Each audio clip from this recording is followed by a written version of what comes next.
Mr. President, I join my colleague in coming to the floor to talk about what's at stake as the Senate considers who will fill the Supreme Court vacancy left by the passing of Justice Ginsburg.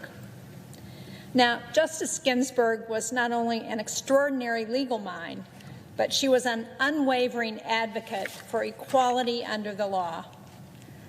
I believe she epitomized what we should seek in any Supreme Court justice: a respect for the rule of law coupled with an understanding that our Constitution was designed to protect the rights of the many, not just the few.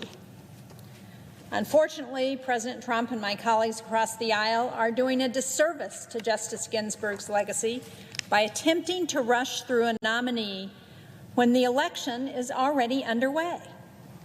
And that's not being dramatic. The fact is we have 31 states, including my home state of New Hampshire, that have already begun distributing their absentee ballots. In fact, I was at a UPS distribution center in the city of Dover yesterday. Actually, it was on Monday, and I talked to several people there who showed me their absentee ballots because they had filled them out and they were getting ready to mail them. So voting is already underway. And this is no ordinary election. It comes during a global pandemic when cities and towns are struggling to stay afloat and Americans are trying to figure out how they're going to continue to pay the rent and put food on the table. With more than 200,000 Americans, including 439 Granite Staters, who have died from COVID-19, we are still experiencing as many as 40,000 new cases each day in this country. Our economy is struggling to get back on its feet. There are still 11.5 million fewer workers employed since the pandemic began, and many are unable to go back to work because the majority of our child care centers remain closed out of safety concerns, and we still have so many schools, at least in New Hampshire, where the students are working from home. If they're lucky, they're going to school part-time and working from home part-time, but most of them are not back in school full-time. Treatment and recovery centers are reporting that the overdose crisis has worsened because of the pandemic, and in New Hampshire, where we saw in 2019, for the first time in a number of years, the overdose death rate begin to fall, we are now seeing it increase again. And we are facing a looming eviction crisis and housing shortage that's been exacerbated by COVID-19. And yet, given this reality, what we're seeing in the Senate is not an effort to pass a bipartisan COVID-19 relief package that's actually going to help the millions who have been impacted by this pandemic. Instead, what we're seeing from the Republican leadership here is a focus on quickly ramming through a nominee to serve on the Supreme Court in just a few short weeks. And while that is going on, we've seen Republican leadership in the Senate blocking bipartisan negotiations on a COVID-19 relief bill. That's been going on since May, when we received the House bill called the HEROES Act. And during those last 4 months, businesses have been shuttered in New Hampshire and across this country. Families have been evicted. Hospitals have laid off staff. All of this going on while the pandemic continues. More than 40,000 new cases a day. Yesterday, I was in Nashua, the second largest city in New Hampshire, and I met with leadership from St. Joseph's Hospital there, one of 2 hospitals in Nashua, and one of the 4 hospitals that has treated the most COVID cases of any of the hospitals in New Hampshire. Nashua is one of the communities in New Hampshire that's been hardest hit by the coronavirus. What I heard at the hospital was that COVID-19 has had a huge impact on their facility. Despite the very much needed injection of funds from the CARES Act and assistance from the Medicare Advanced Payments Loan Program, they are still forecasting significant losses. They've had to furlough employees, many of whom rely on their jobs at St. Joseph's, not just for their health care, but also for their child care benefits. They shared that they have concerns with the lack of availability of testing capability. They've had orders that never arrived at their facility, despite commitments from the companies who are selling the test. But the leadership and the staff at St. Joseph remain committed to serving their community, as do all of the hospitals across New Hampshire, so many of whom are facing similar financial difficulties and need additional help from the federal government. I'm hearing from people across my state who urgently need federal help. I've had letters from people all across New Hampshire representing different industries in the state and different segments of our communities. I want to read an excerpt from a letter that I received from Pamela Keelig, who works with the New Hampshire Coalition Against Domestic Violence.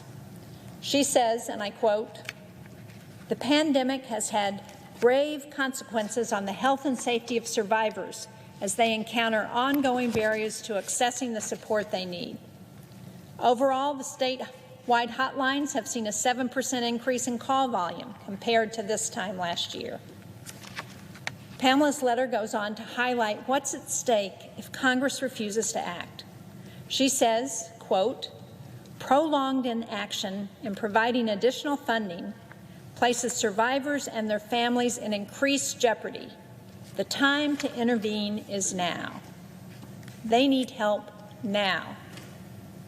I also want to read a letter from Chris Coates, who's the county administrator for Cheshire County in New Hampshire, over in the western part of our state that borders Vermont. Chris's letter describes the important role local governments are playing in mitigating the spread of COVID-19. He says, quote, "We are providing essential support and guidance to small businesses, record numbers of unemployed individuals, and those suffering from mental illness and substance use disorders," end quote. State and local leaders like Chris are facing severe budgetary shortfalls. They desperately need help from Congress. The state of New Hampshire alone expects to experience a budget shortfall of nearly $540 million if Congress doesn't provide additional support. In his letter, Chris Coates goes on to say, quote, "Cheshire County is not looking for a special handout. My request reflects the simple reality that county governments, along with our state and local partners, are dealing with immense challenges at the community level," end quote. And then I also heard from the Seacoast Chamber Alliance, which represents chambers of commerce in the communities of Hampton, Exeter, Portsmouth, Dover, Somersworth, and Rochester. The Chamber Alliance says they respectfully request you and your colleagues in the Senate work together in a bipartisan effort to approve a comprehensive funding relief package to support our businesses. They go on to say, although we and our members are grateful for the support already allocated through previous CARES Act funding relief packages, we know this economic crisis caused by COVID-19 is far from over, and for many, the worst is yet to come. They finally conclude by saying, it is clear that without another round of assistance, many businesses will not survive into 2021. Mr. President, I have a number of letters here, including the ones I just quoted from. I ask unanimous consent that these letters be entered into the record. Without objection.